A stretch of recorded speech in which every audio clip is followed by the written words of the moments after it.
Phoenix International Raceway, the Valley of the Sun, and today NASCAR Nationwide Series practice is up right here on Speed. Beautiful, but a bit of a cool day for racing. The temperature is going to break through 60 while we're on the air. Forecast partly cloudy, but a good forecast for today and for tomorrow's Nationwide Series race. Hi, everybody. Mike Joy with Kyle Petty and Jeff Hammond as we shake up the crew just a little bit here. And we get ready to go in what, Jeff, you and I were talking before the show, is the great unknown for a lot of these teams. We always say the real season starts here, but now it's a whole new ball game. It really is. We got these new cars. So many teams down there right now. First time out of the box. Talked to several of them. They even loaded the cars because they ran out of time to keep working on them. They finished them out here in Phoenix yesterday during the inspection process. But so many teams are eagerly anticipating the first laps on the racetrack with these new race cars. So a whole new ball game for a lot of these nationwide teams. Okay, the first racetrack they come to this year that they actually get to change springs and right. shocks. Okay, and the driver actually makes a huge difference here. Whether you get in the corner, how you get off the corner, how you drag the brake, how you pick up the throttle, the racetrack as the tires go away. There's a lot of things a driver can contribute here that Daytona not necessarily. And one other thing right quick, when we talk about drivers, how about Trevor Bayne coming off that big win? Now he gets back in a Nationwide Series car, running for the point championship over here. Saw him earlier today. He's still smiling, that big old Daytona 500 ring on his hand. So, I mean, he's very proud about being here in Phoenix and ready to go. He's been a busy young man all week, and here's the reason why. Talking with his Thursday drafting partner, Jeff Gordon. And then getting out there in front of Carl Edwards at the finish of the Daytona 500.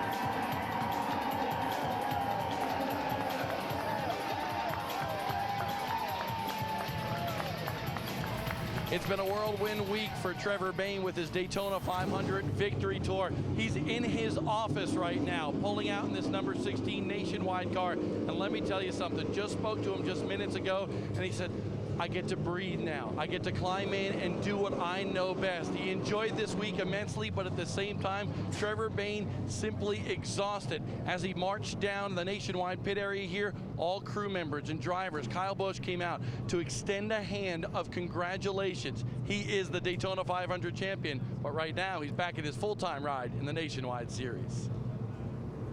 Wendy? And Bob, Danica Patrick no longer the new kid in town. Of course, Trevor Bayne has taken a lot of the popularity in the Nationwide Series, hence from his cup win from the Daytona 500. But Danica Patrick comes into Phoenix. Of course, she raced here in the fall, finished 32nd, but she comes off of a lot of momentum. Her best finish at Daytona last week in the Nationwide race, comes into Phoenix with a little bit of experience now that she's raced here at this racetrack. Danica hopes to keep that momentum going as she sits 7th in Nationwide points, guys. Thanks, Wendy. Kyle, we've got the all-new cars here. The Mustang, the Challenger, the Camry, and the Impala, very different from what was raced here last year. Now, you've been through a couple of these new car transitions in NASCAR. What's it like? You know, it's hard to come to a racetrack that you're so comfortable driving with the old style car. You knew the downforce, you knew the grip, you knew everything about it. And then you come in with a brand new car and you don't understand everything about the car. So these first few laps, these guys are going to be getting just as used to the car itself, to the aero package on the car, as they are the chassis package. Now here's Stephen Wallace in his Camry, and I want to take you through something I said that went a little askew during the Daytona 500 when Stephen missed a big wreck.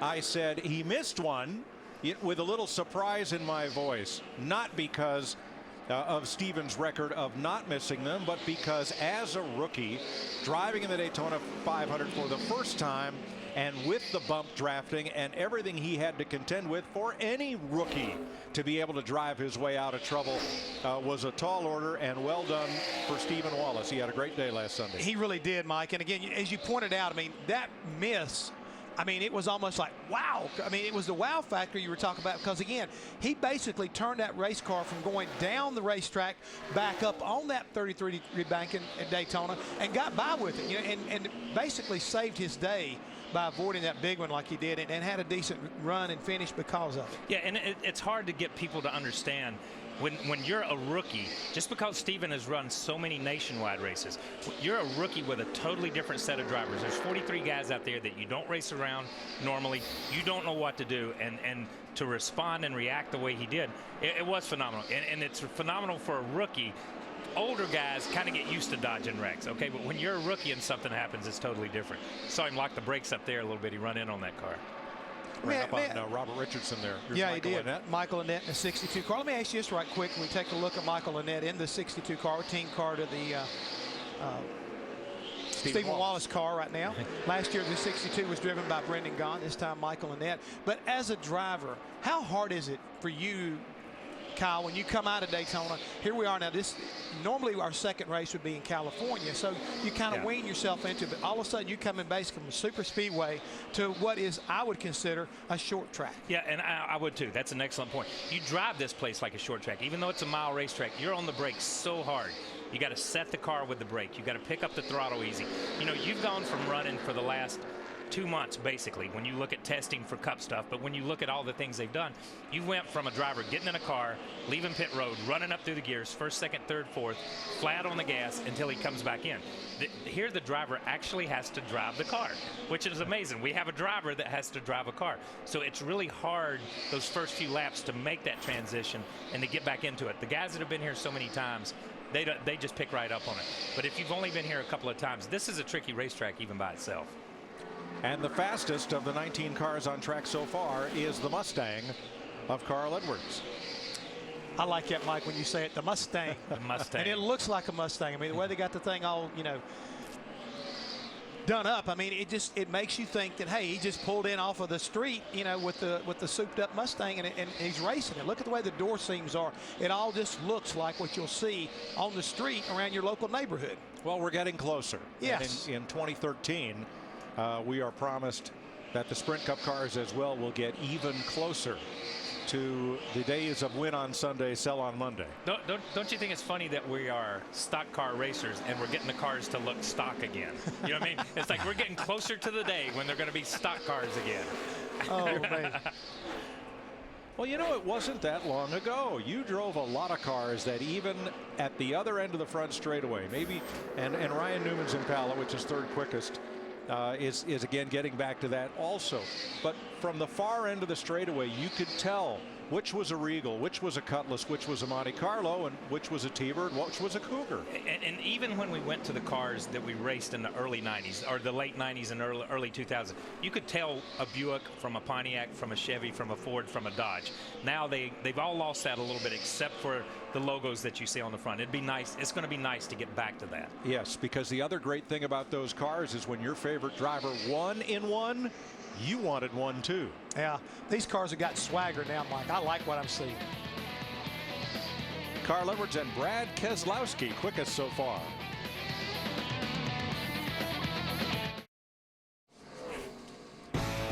Speed's presentation of NASCAR Nationwide Practice from Phoenix is brought to you by Honey Nut Cheerios. Be happy, be healthy.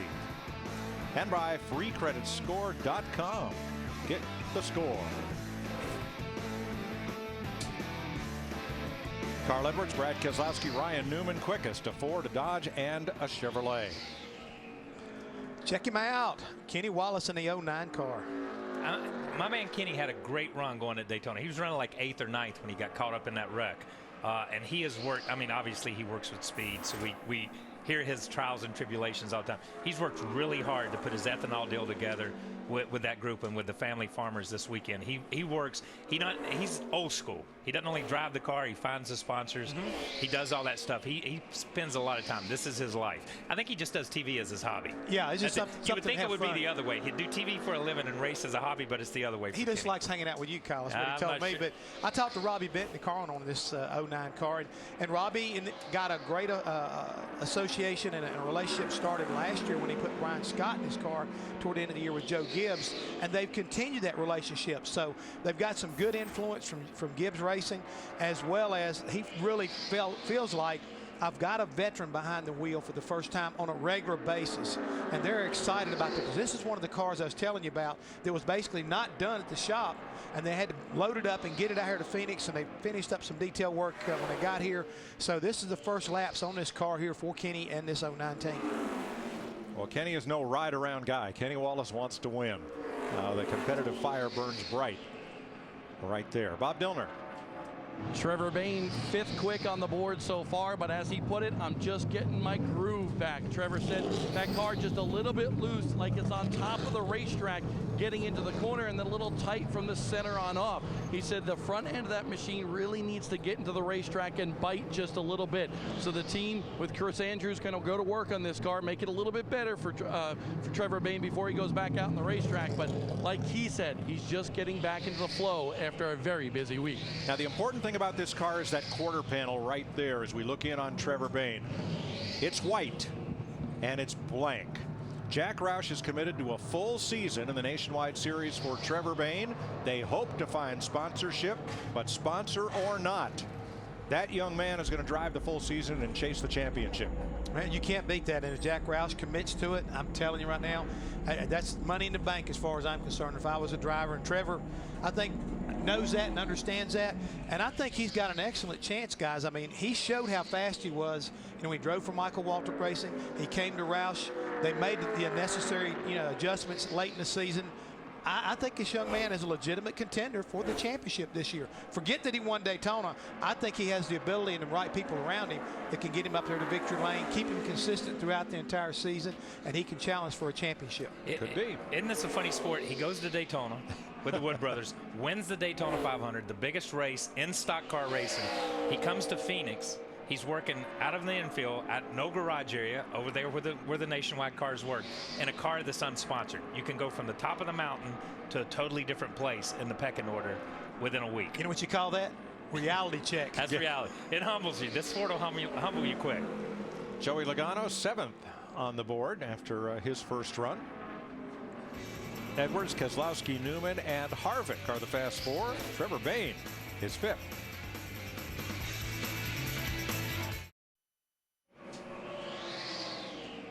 Rattlesnake Hill. Not so many rattlesnakes.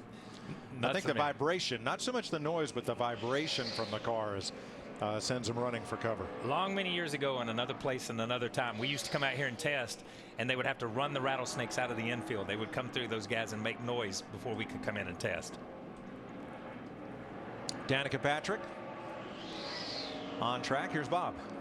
22nd quick for that 7 team right now. Danica Patrick, after her first run, reported the car was really tight and then she couldn't get it to turn. Well, as they took the tire temperatures and so forth down here in the garage area, Tony Urick Jr., his crew chief, came on the radio and said, Danica, I want you to do one thing in this next run. If you think it's tight in the corner, I want you to take that wheel and turn it just a little bit more to see if the car will actually bite with the front end or whether it will just keep on sliding up the racetrack. So that's what Danica Patrick is doing on the racetrack right now. And that's an excellent thing for a young driver, especially. Used to, when you would go out and run, when you turn to get down in the corner, sometimes it would feel like it would push, but you weren't quite sure. If you would just take the wheel and snatch it on around to the left and just let it just plow, then it becomes a plow. Then you can say, okay, honestly, this car has push in it. But sometimes you take that thing and it feels like it wants to push a little bit. You turn it a little more, then it snaps loose, which means the front is really gripping good when it turns down in there. So that's a good thing for a young driver and a good test. It takes a little bit of nerve to go to the corner and snatch that thing all the way to the left and make it slide up the racetrack. But at the same time, you can learn a lot from that exercise. And you saw her car was a little loose off too, just as Kyle described. Wendy, there's one driver here who is running in all 3 series. Guess who? And that would be Kyle Busch. Of course, not getting any points in the other 2 series. But Kyle Busch in his Nationwide car, surprise, he's fast at Phoenix. He was, of course, our spring winner 1 year ago here at Phoenix. Has 3 wins here and 11 starts. He ran 3 laps, fastest in practice so far. No complaints. He said, I just wanted to check everything out. The only thing that they wanted to fix on this time into the pits was his radio. He said, I can't adjust anything on it. He requested a rag to put under the radio to kind of lift the radio so he can adjust the volume. Of course, he wants to hear his crew chief, Jason Radcliffe. Yeah, that's the only problem he has. Things are good. He's not just fastest. He is nearly a second faster than everybody else. 27:21 is his quickest lap. That's about 4/10 off the track record. As we look at Brad Keselowski, who's third quickest. I think of all the makes response to NASCAR's new rules, Dodge nailed it. The front of that car looks just like the Challenger RT that's in the showroom. Yeah, you drive by a dealership, and you would think this race car was sitting in a dealership. You know, and they did nail it. They nailed that, the front end look, the Dodge characteristics. When you look at it, it's got the RT. I mean, that absolutely, positively looks like what Dodge wanted it to look like.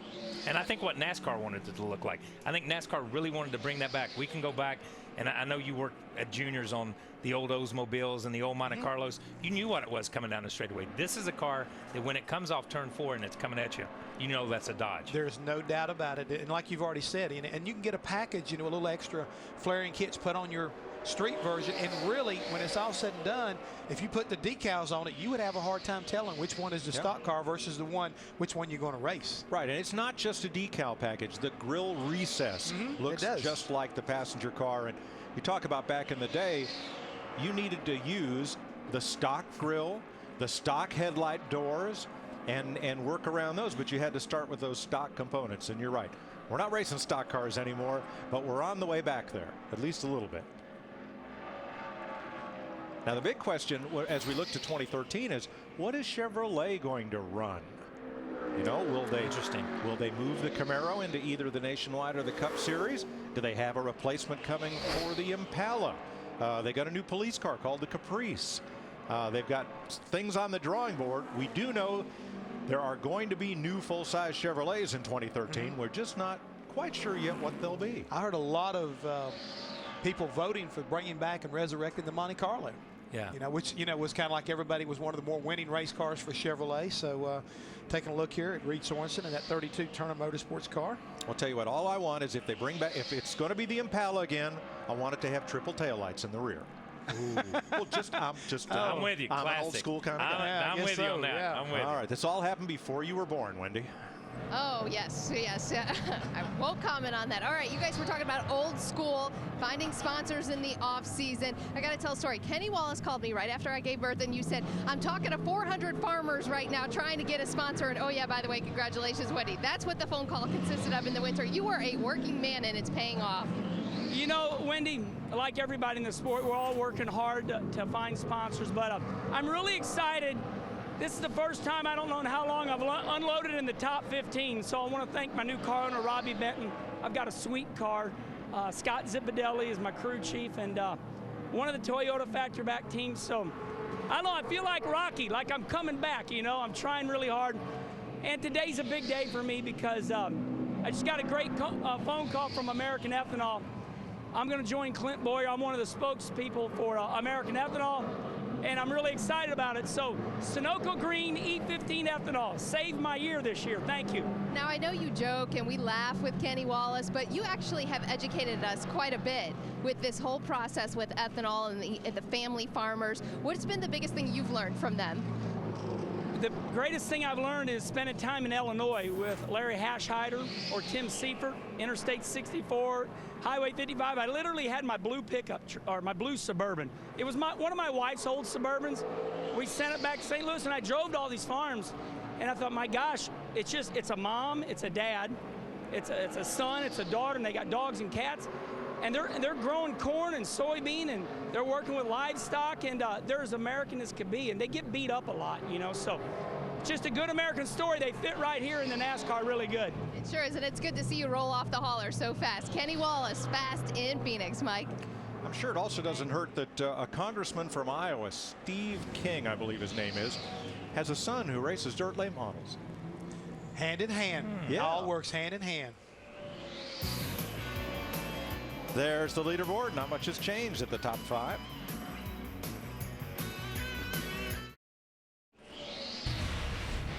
How are you liking Car Warriors?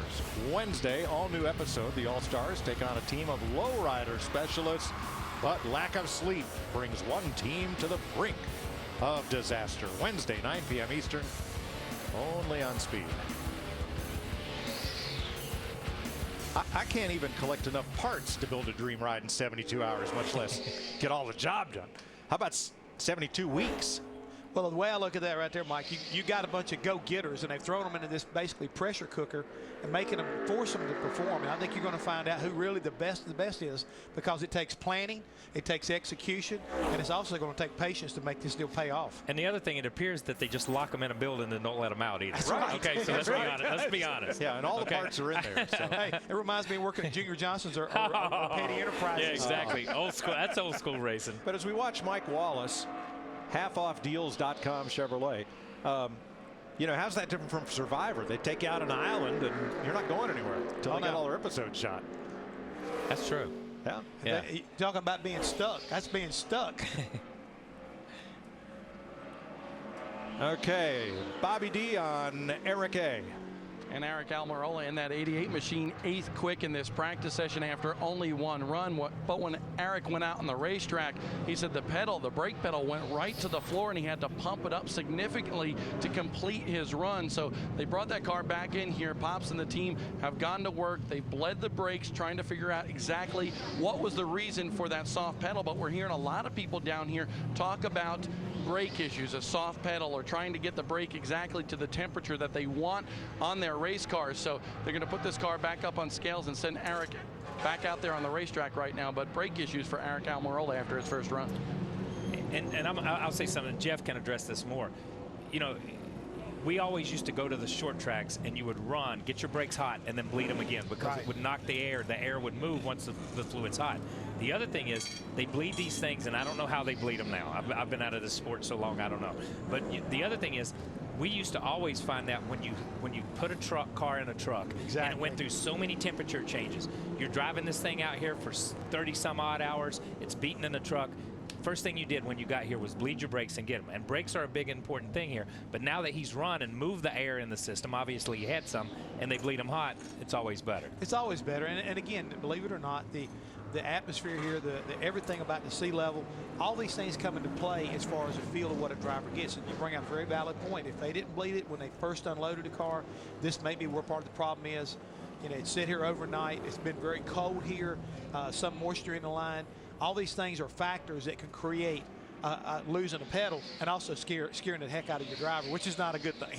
Not the first time out. Not the first time out. It's okay to scare him the 4th or 5th time. You don't want to scare him the first time out.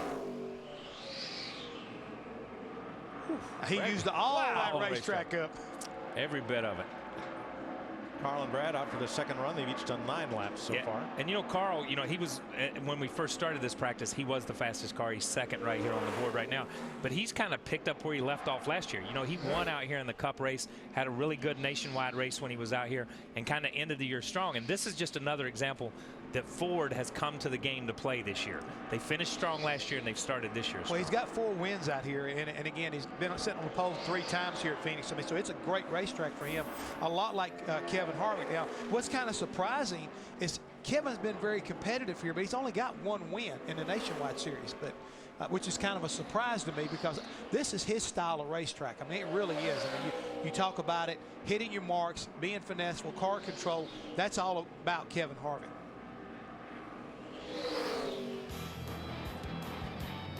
Practice rolls on with Kyle Busch quickest so far.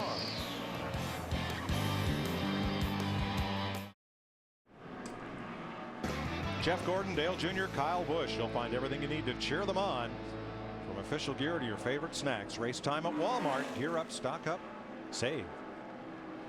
Let's take a second and talk about who's not here. Younger old.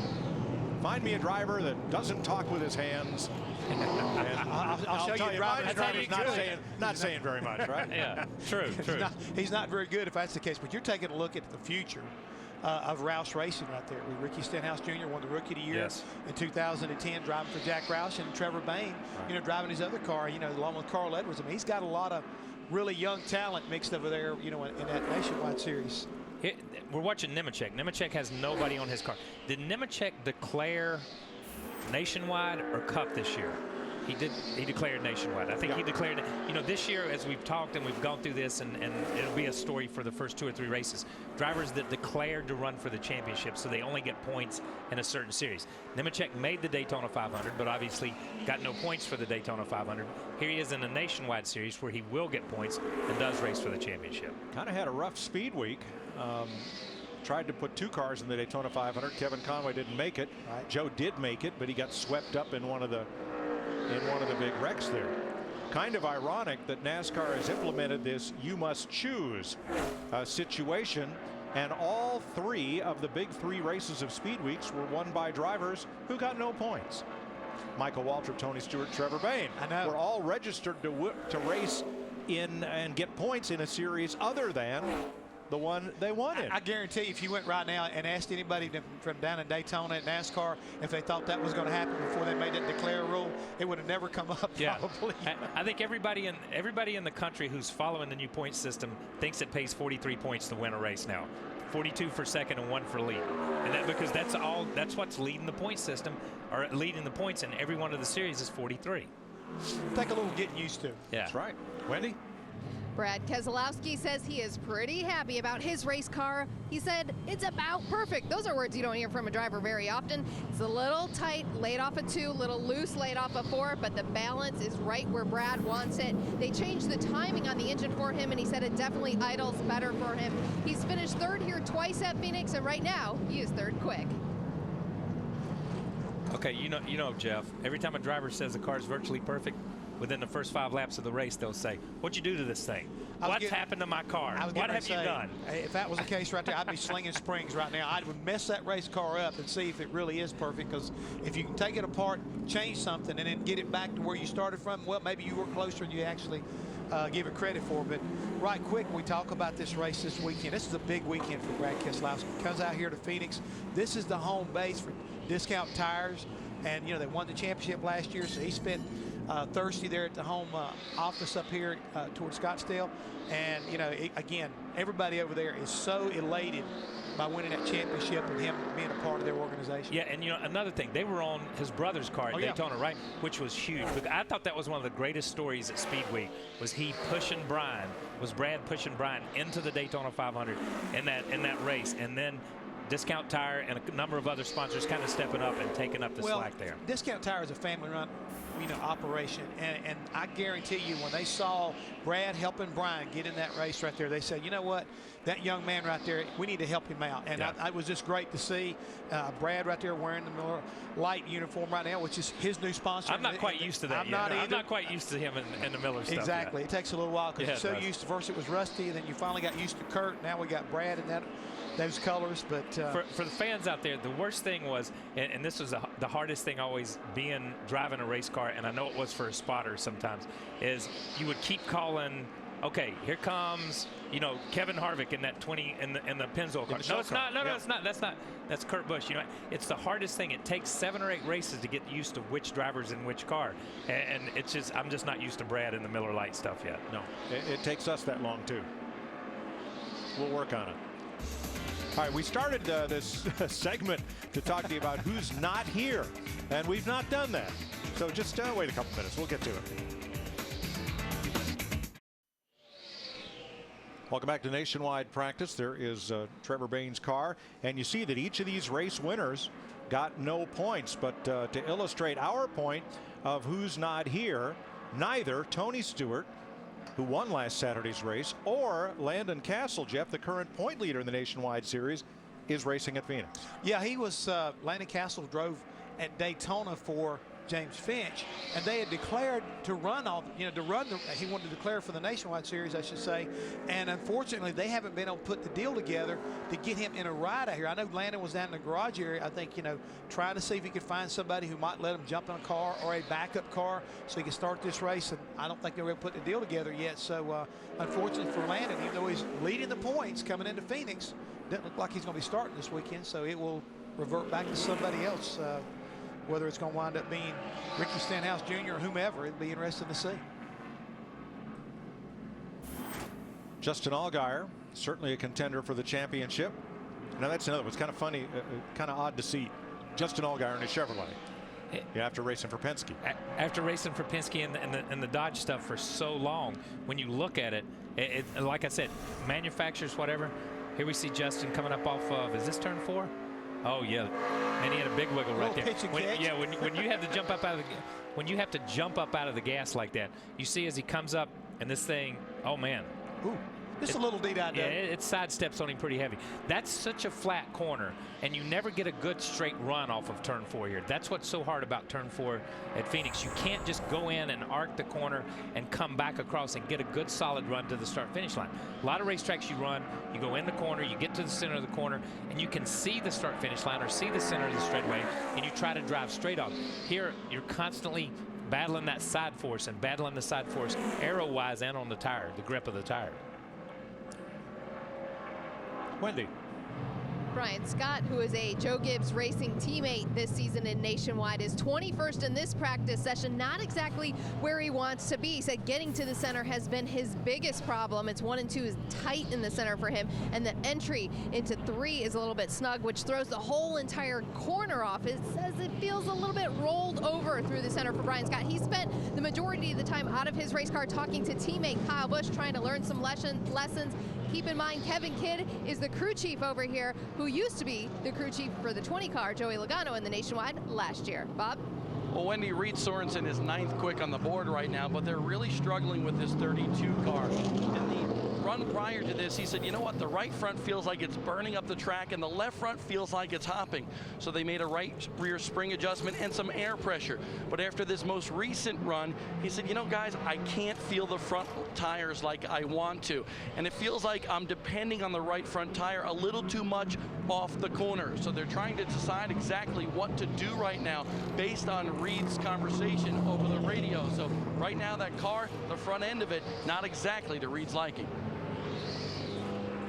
And guys, I'd like to try to address maybe both of these cars' situation. I'm going to go over here with Reed Sorensen real quick. These are brand new race cars being built by Turner Motorsports. And if the geometry's off a little bit, Mike, this could be creating some of that. Now, they went to Disney World and did some testing during the off season to try to see if this was the right direction for them. But anytime you come to a racetrack, sometimes you have to be willing to adjust a little bit. Looks to me like we got a red flag condition around the racetrack. I looked over and the cautions are out. But also going back to Brian Scott's car, Kyle, you and I talked about it. If you're not careful, if you drive in these corners a little too deep, it can really mess you up. And it sounds to me like his car not wanting to go through the center properly. It may be just getting in a little too hard and getting that thing up on the right front, and he needs to kind of like maybe back the corner up just a little bit. You just overrun the grip of the front tires, and that's really simple. I mean, it's a lot easier to do than what you think it is. You just absolutely overrun the grip, and the car will skate up. And this is a racetrack of compromise too. 1 and 2 has a little bit of bank to hold you. 3 and 4 has nothing to hold you, and there's not a lot of grip here because it sits here all summer long when it's 120 degrees out here. And that's what I was listening for. When he said he was too tight getting in the center corner of 3 and 4, it tells me maybe he's getting this a little too deep, and it won't let that car rotate like it needs to as far as getting up off of there. So again, this is a driver's racetrack, and he has a lot of influence. We've already talked about that, Mike, how important it is. And I saw the safety trucks going around the racetrack, and I heard from NASCAR already they were looking for fluid on the racetrack, but it looks like it's clean. We'll be back going here racing in just a minute.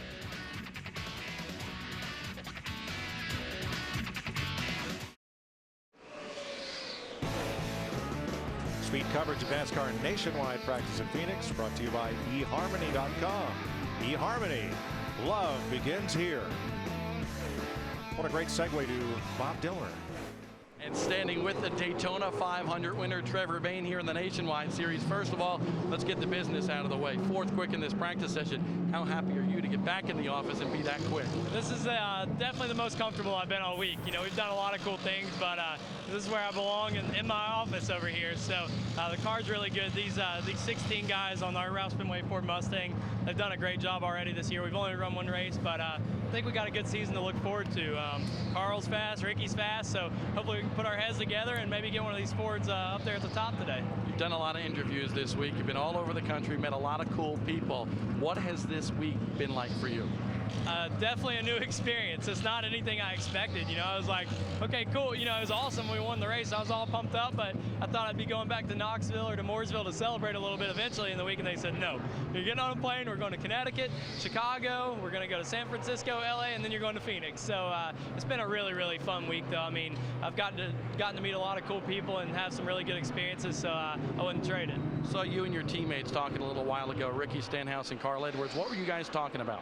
We were just trying to kind of compare notes here on our cars. We kind of came to the track all the same, so we wanted to make sure they were all doing the same thing the way we were driving them, and it seems like we're all driving them the same way because we got the same feedback. So hopefully, like I said, they can put their heads together, our crew chiefs, and kind of work on this deal.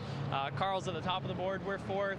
Ricky's right there, top 15. So I think we're going to have a good weekend, hopefully. We'll let you get back in your office. All right, thank you. Trevor Bayne, a good kid, just 20 years old, a Daytona 500 champion. You know, let's put this in a little perspective. The last time the Wood brothers won the Daytona 500, Mark Martin was a kid sitting in the grandstand. Where were you in 76? 76, here it is. When you watch 76, when the King's sitting in the grass, I'm one of those figures that's running out to push it. To push the thing. Jeff? I was working for Walter Ballard at that That's time right there helping yeah. him. So, you know, again, it's just unreal, you know, how far things have come. Take a look here, Mike, at the Wood brothers. Now that's in Cup. 61 years, yeah. Yeah, Glenn Wood won a bunch of modified races in NASCAR, but the first win as the Wood brothers, what then was a Grand National team, was with Speedy Thompson. First of 98 wins. And I'll tell you a funny story about this, Speedy Thompson. I watched Speedy Thompson race at then Metrolina and Concord dirt tracks as I was growing up as a kid. Wow.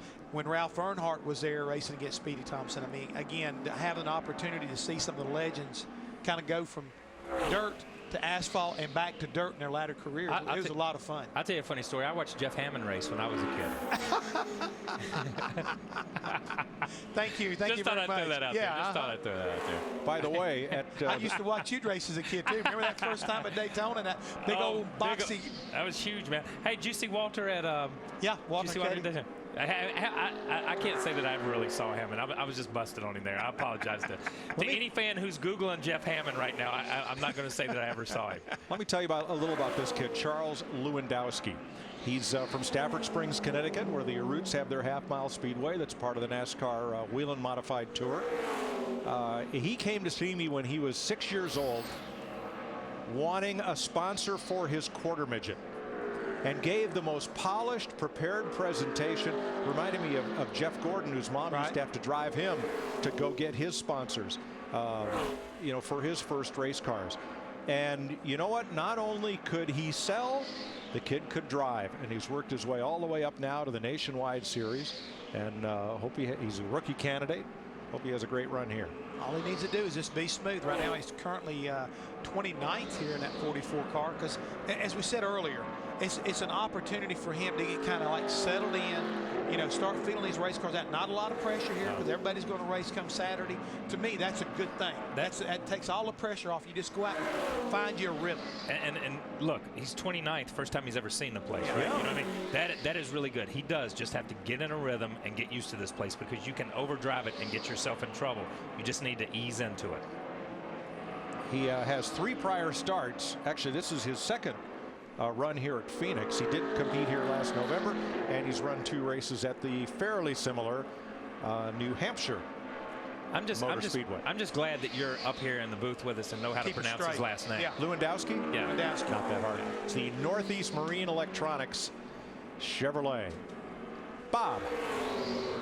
Danica Patrick having a tough time with that 7 car right now, and this is what she's saying. The car is just way too tight.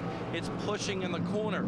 On the brakes, she says the car doesn't want to get down on entry, and it doesn't turn. She says she needs more front end grip on entry. Well, the crew counteracted with her line on the racetrack, and they are telling her she is entering into the corners in turn 1 and turn 3 just a little bit too high. She's trying to arc it just a little bit too much, and that she's about a half car length too high. And she said, no matter where I enter, I still need more front grip, and the car just won't get down for Danica Patrick. Yikes. Sounds like a tough problem to solve as this practice rolls on.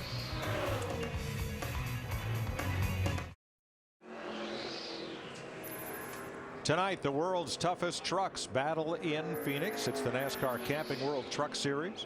Tonight at 7:30 Eastern, live on Speed. After coming to the track, that's 5:30 local time, because Phoenix is 2 hours off East Coast time in the winter, 3 in the summer, so everybody spends most of the year confused. That confuses me. Yeah, Yep. we were talking about Danica. You talk about what they're telling her about her line, and Jeff can explain her line better. But one thing is, and the simplest way to explain this to somebody is, when you're on the brake, a lot of times a car won't turn when you're on the brake. You've got to get off the brake to help a car turn. You know, if you're sliding on ice and the front slide, Right. those those front tires are just going to continue to slide. You've got to get up off that brake.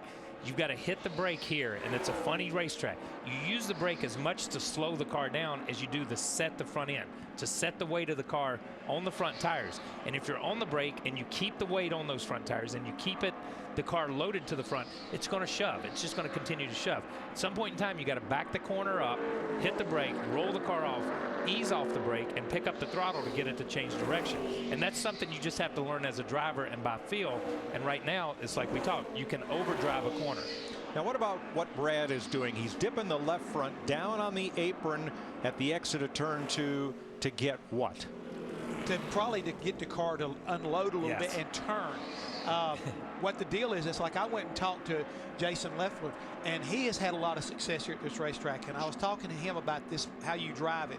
And he said, honestly, Jeff, he said, Tony Stewart taught me some tricks about this racetrack and how to get the car to rotate and do things to it. And it's very important if you understand that. But as you're a new driver like Danica, you're looking for those tricks, and sometimes they're not quite as obvious as they are in other places.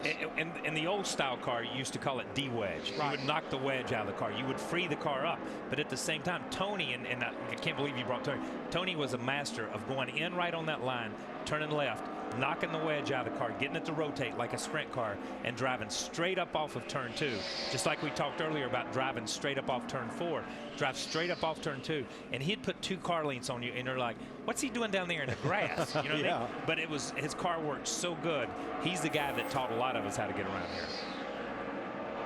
Watching Joey Logano, who is 7th quickest. Wendy?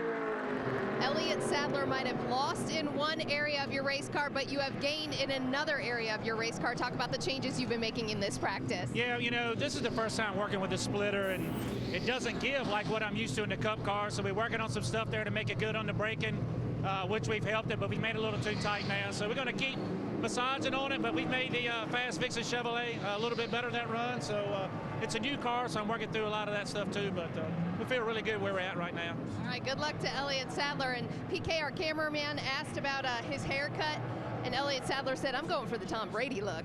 Mike?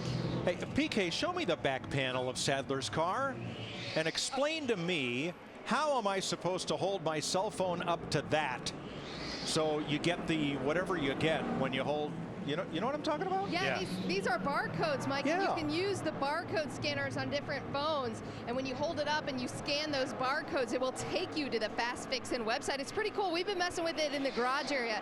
We have barcode scanners on our phones, on your smartphone. And if you put it to the barcode, you scan it, it takes you to the website you want. How do you do that at 100 miles an hour? Yeah, I'm getting ready to say, she said something about a smartphone. It better be the phone, because I know I'm not smart enough to figure it out. Well, here's how you do it. You just kind of scan it with the camera on your Sprint smartphone, and there you go. There you go. Wow.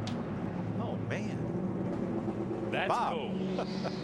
Kevin Harvick, a smart guy. He's up on the scale pans right now and done with practice. How is this 33 machine? Menard Chevy's not bad. I got to get back in a rhythm. It's been a while since we've been to the normal style racetracks here, but Menard Chevy's driving good. Just trying to fine tune it, trying to manage our tires. That's the biggest thing, is managing your tires from one session to the other. So we want to get as close to race conditions as we can, and we'll probably run one more time before this session's over. You know, I heard you on the radio say that I can do a better job because I'm not in a rhythm. How difficult is that to go 2 weeks at Daytona and then come here to this racetrack? Well, I'm just not one of those guys that's going to go out there and bomb it and worry about the scoreboard. I want to make sure that our car's right and driving good, and I know where the grip levels are with everything. So definitely a lot left in the driver's seat. All right, Kevin Harvick, still all smiles down here in the Nationwide Series. And Mikey brings up a very valid point. At Daytona, tires were never an issue. Run them and keep on running them. Never lost their grip. which was totally different than Daytona. So now all of a sudden they show up here. You got about 3 good laps on a set of tires here, and then all of a sudden this racetrack starts eating away at them. Grip goes away. Car doesn't feel the same as from one run to the next. So Kevin brings up a really good point. Tire management. Kevin has 7 wins here, 4 in the truck, 2 in the Sprint Cup, and 1 in the Nationwide Series.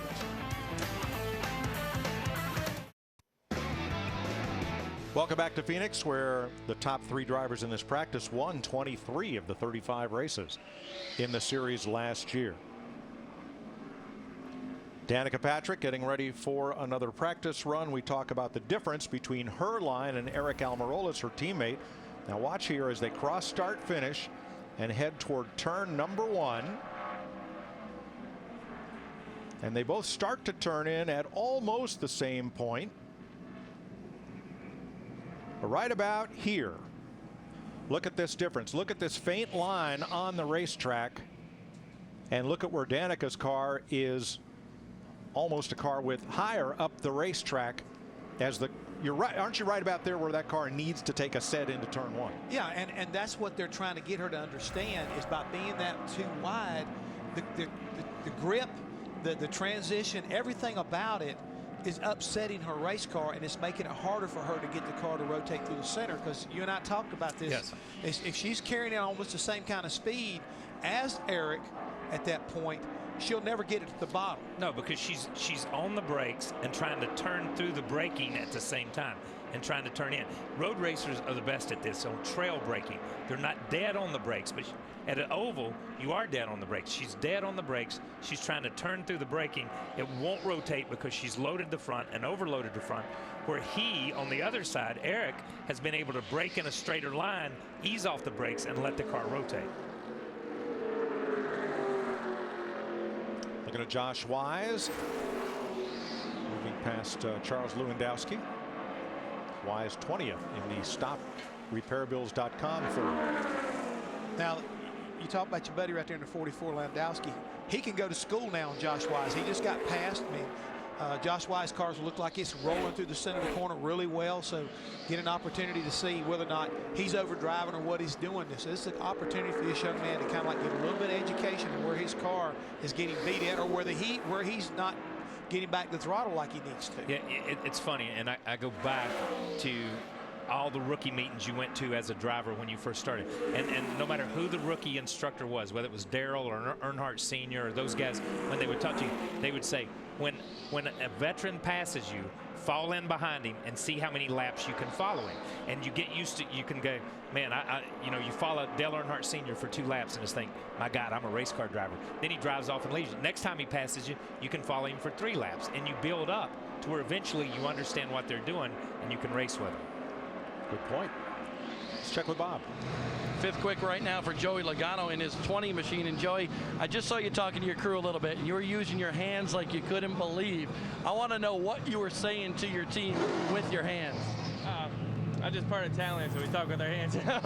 No, just trying to get a feel for the Sport Clip Soda. We didn't take off very good at the beginning of this practice, but we're getting closer now. So I'm feeling all right with it now. Adam and the guys are doing a good job tweaking this thing. It's not very far off, but everyone seems to be pretty close right now. So if we can get it just right, it's going to be the rest of the speed there. But I feel like we're close. If we keep working on it, we'll be there the rest of the way. We just don't want to wear our tires out for the next practice. We want to get that one set. So for everybody at home, show me what the car was doing with your hand. We got this, we got tight, we got loose. So we got plenty of stuff going on in here. I got my hands full, but no, it's just part of it, man. It's just I think all racers talk with their hands trying to explain things. He's an Italian from Connecticut. Well, he's a racer at number 1. Thanks, Bob. Joey Logano up to 5th.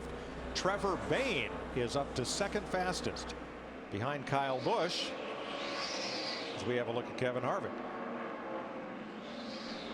Well, Trevor settled a couple poles last year, and again, he has shown that he had a lot of speed, and I think that's one of the biggest reasons why Jack Roush and his organization went after him and signed him like they did, because they recognized his talent, and again, he's starting to come through right now. He's driving that 16 cars. We continue to watch Kevin Harvick. And guys, when we were interviewing Kevin a little while ago, I think it just shows the maturity and what Kevin knows about the sport and how to play this game now better than ever.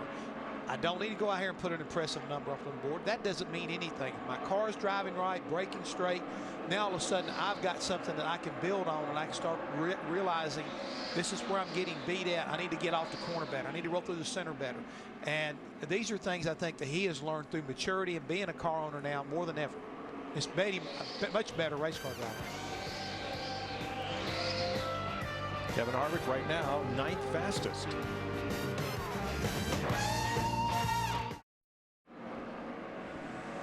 Sunday, the ultimate pre-race show gets you revved up here in Phoenix.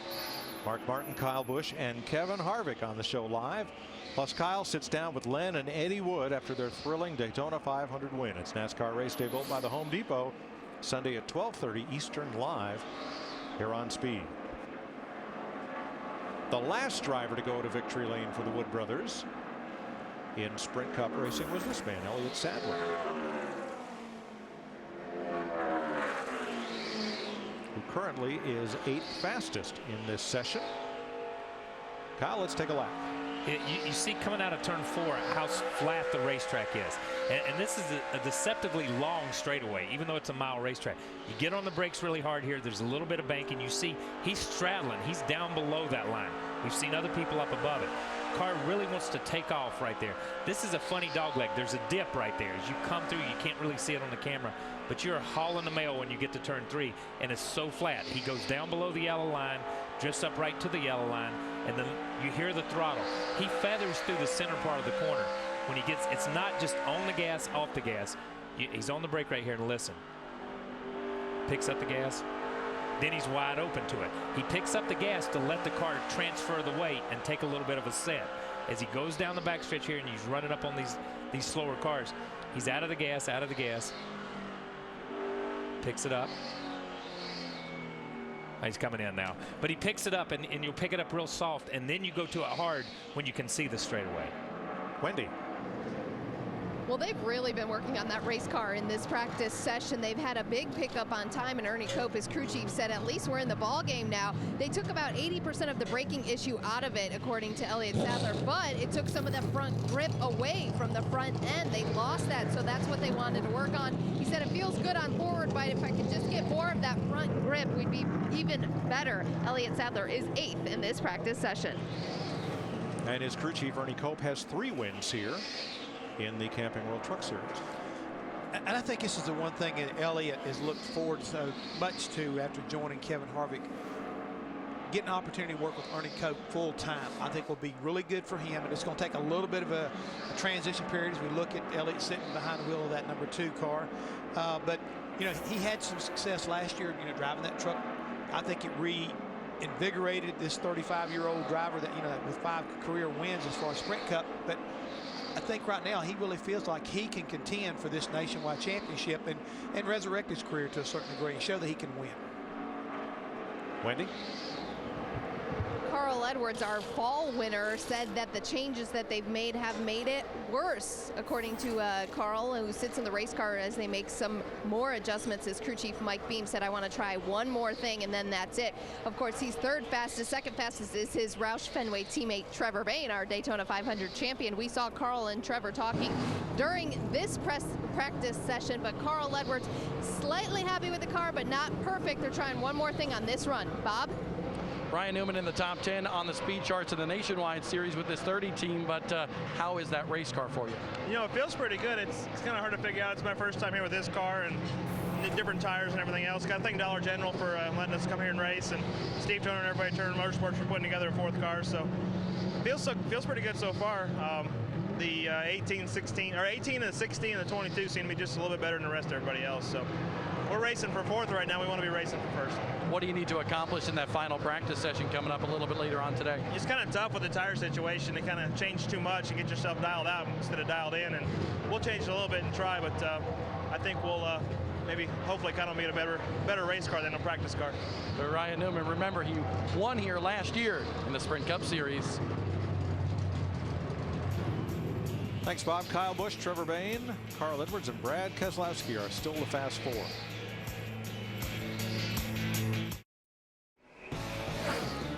Speed's presentation of NASCAR Nationwide Practice brought to you in high definition by Funai.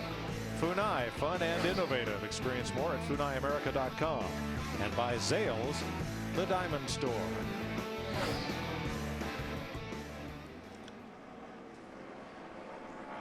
Trevor Bayne done with practice. He is second fastest. He is off to the Cup garage. Mike, there's something that should be better this year, you would have to believe. A year ago, you know, with the differences between a Cup car and a Nationwide car was so dramatic. This year, that's got to be a lot more compatible. So maybe the transition should be easier when you come out of the Nationwide car to go jump in a Sprint Cup car. It won't be like, wow. Yeah, there was a period of time there, to me, watching from the outside looking in, that the transition from trucks to the Cup Series was better than the transition from the Nationwide, because the drastic difference aero-wise and the way these cars were, it was a big difference to go from a Nationwide car to a Cup car. Now that they've got these things more in line, I think it flows better from trucks to the Nationwide Series into the Cup Series.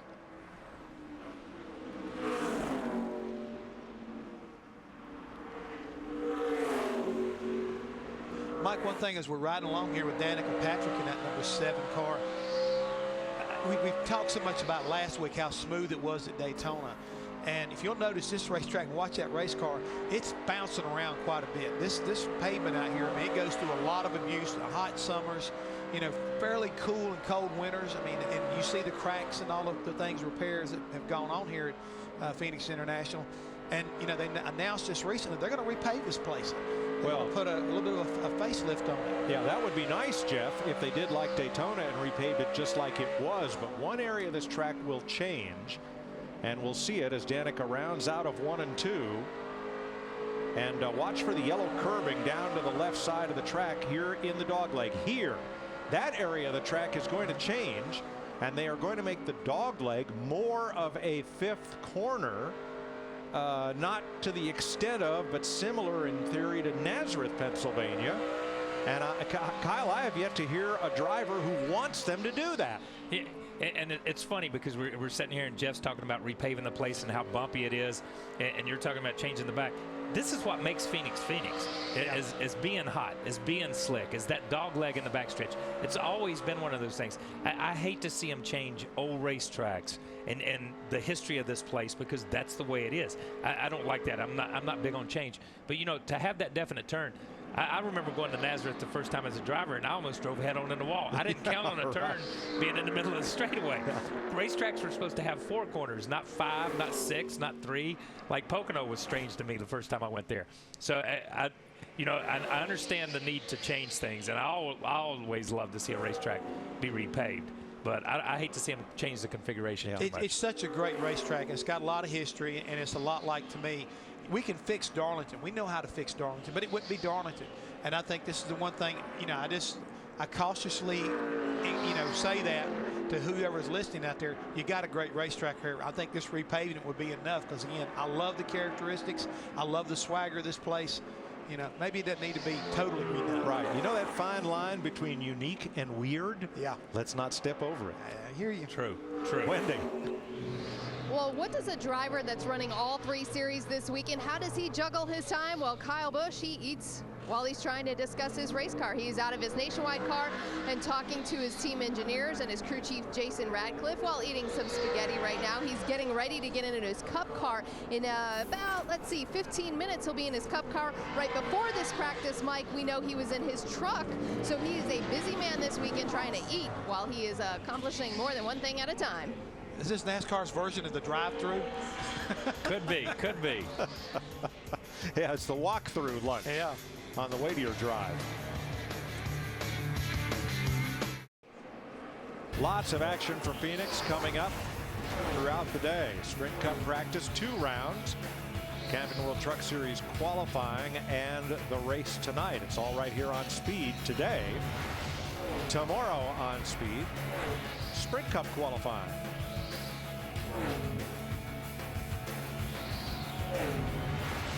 And on Sunday, race day, and Victory Lane on Speed, bracket, Fox coverage of the Subway Fresh Fit 500. All 40 drivers have now been on the track, and one of them has been against the wall. Bob.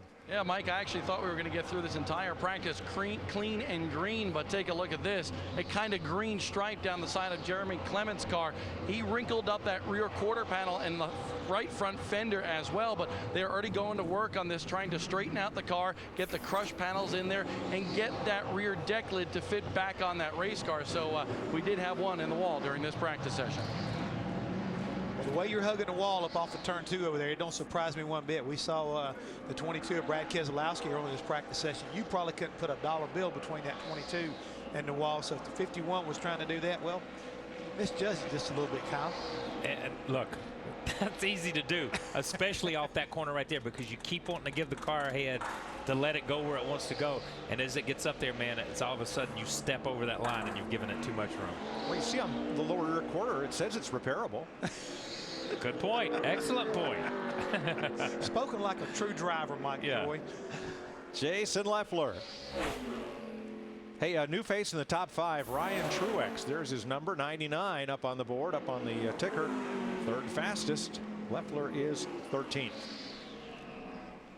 You know, shouldn't be a surprise. I mean, that 99 car with Jerry Baxter kind of heading that deal up. I mean, they've always put together really solid race cars for David Rudiman and Michael Waltrip along the way, and they got Ryan Truex behind the wheel. And this racetrack, Mike, is a lot similar to the one he's cut his teeth on up north in Loudon. I mean, flat, you know, racetrack. You need to have a lot of finesse. This young man here has showed a lot of talent, and his brother is very high on him also, Martin Truex. You ever notice, and maybe this is just me, you ever notice how Michael Waltrip Racing hires drivers that are very quiet?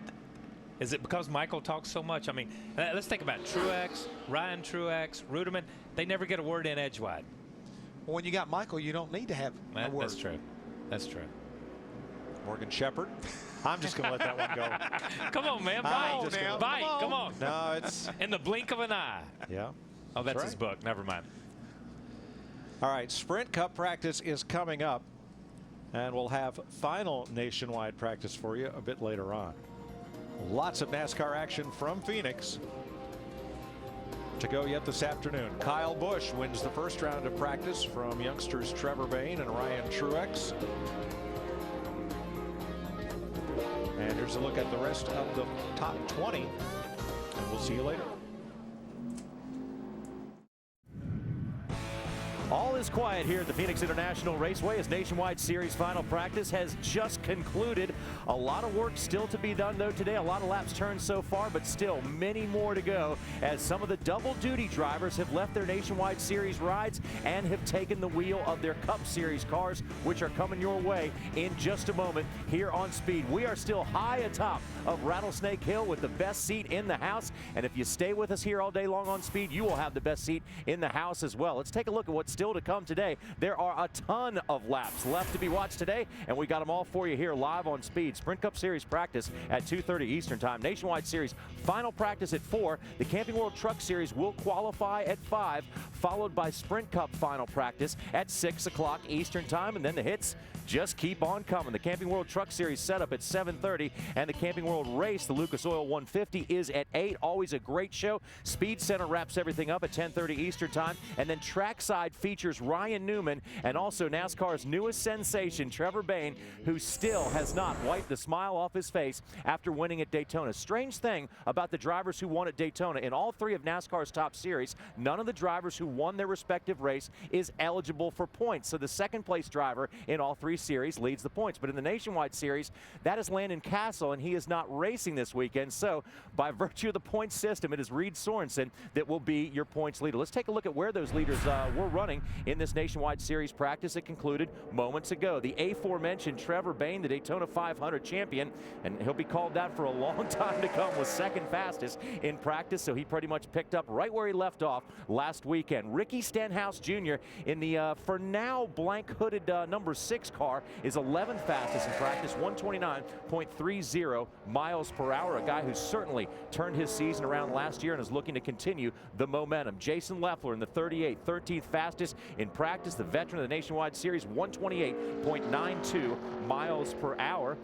And then your guy who's going to take over the points lead after a good finish at Daytona was 12th fastest in practice, 129.26 miles per hour. So race fans, we promise you, after a couple races, this is all going to normalize out somewhat, and we'll have a points leader after winning a race. Let's now go to Randy Pemberton, who's standing by with the guy who's going to take over that spot. Randy? Yeah, and he hopes it all normals out, so to speak, and he's the points leader for many, many races to come. Reed, let's go back to Daytona. You got out of there unscathed, and you had a pretty good shot at it, and you had a great run, finishing 5th. Talk about Daytona a little bit as we get ready to head into Phoenix. Yeah, it was a great finish for us. We didn't get it easily, though. We had to work hard. We had some issues there at the start of the race and had to go to the back a few times, but we were able to make our way back to the front and had a good push by my teammate Jason Leffler at the end of the race, and we had a shot to win. So came out of there with a great finish, and we're leading the points now. So got the Dollar General car back here today, and this is one of my favorite racetracks, so I'm glad it's the second race. Yeah, you've really performed well here. Only 7 starts on this track. I believe you've got like 5 top 10s and 3 top 5s at this racetrack. What is it about this place that lends itself to in your hand? I don't know. I seem to enjoy the short tracks that have, kind of the flatter turns. So it's fun to race on. I enjoy it. I know they're repaving it after this, which made me kind of sad because I know a lot of the drivers enjoy racing on the slick asphalt. So far, we still got a little bit of work to do, but we got a pretty good car. We just got to get a little bit better, and I think we have a shot to win this thing. Hey, real quickly, what are your thoughts about somebody like Trevor Bayne, another young guy winning the Daytona 500? You talk to him? I haven't talked to him yet, but I think it's awesome. I think it's great for the sport, and he's a great young kid coming up, and we get to race against him for the Nationwide Championship, so it'll be fun. All right, good luck here this weekend. Thank you. All right, Johnny. Randy, thanks a lot. Want to remind fans it's a new rule in NASCAR this year that before the season you had to declare which of the top 3 series you were going to run for championship points in. So we may have some double dippers throughout the season, but by new NASCAR rules, you can only run for a championship in one of NASCAR's 3 top series. Now we also have a new point system for the Sprint Cup Series. You get 43 for winning a race on down to 1. That for Carl Edwards in his Roush Fenway Ford.